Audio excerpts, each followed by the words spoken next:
बहुत समय पहले की बात नहीं है, बस अभी कुछ साल पहले की।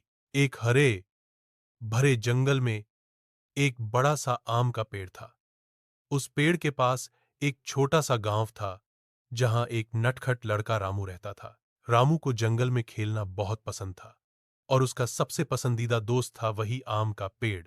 हर दिन रामू पेड़ पर चढ़ता, मीठे मीठे आम खाता और फिर उसकी छांव में सो जाता। पेड़ खुश होकर पत्तियां हिलाता और हवा में गुनगुनाता। एक दिन रामू पेड़ के पास आया, लेकिन उसका चेहरा उदास था। पेड़ ने पूछा, क्या हुआ रामू? आज खेल नहीं होगे? रामू बोला, मुझे खिलौने चाहिए, लेकिन मेरे पास पैसे नहीं है। पेड़ ने मुस्कुराकर कहा, कोई बात नहीं, मेरे आम तोड़ लो, बेच दो और फिर अपने लिए खिलौने खरीद लो। रामू बहुत खुश हुआ। उसने सारे आम तोड़े, बाजार में बेचे और नए खिलौने खरीद लिए। पर उसके बाद रामू बहुत दिनों तक लौट कर नहीं आया। बेचारा पेड़ चुपचाप उसकी राह देखता रहा। कई साल बाद रामू फिर आया। अब वो बड़ा हो गया था। पेड़ बहुत खुश हुआ। रामू, आओ, खेलो मेरे साथ।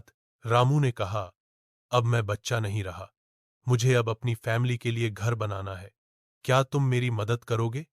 पेड़ बोला, मेरे पास घर तो नहीं है, लेकिन तुम मेरी शाखाएं, ब्रांचेस काट लो और उनसे घर बना लो।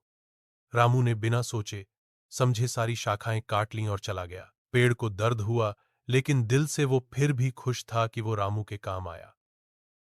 कई सालों बाद जब रामू बूढ़ा हो गया, वो लौट आया। पेड़, अब मैं थक गया हूं, बस बैठना चाहता हूं। पेड़ धीमी और प्यार भरी आवाज में, मेरे पास अब न सेब है, न पत्ते, न तना, पर मैं अब भी यही हूं।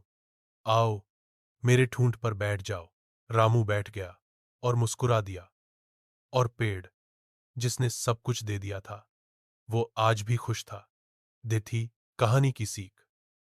मॉरल ऑफ द स्टोरी, सच्चा प्यार और सेवा त्याग से ही पहचानती है। पेड़ की तरह जो बिना किसी स्वार्थ के सब कुछ दे देता है, हमें भी ऐसा ही निस्वार्थ और देने वाला बनना चाहिए। तो बच्चों, यह थी रामू और पेड़ की कहानी। एक पेड़ की जो प्यार में सब कुछ दे गया। हरो दी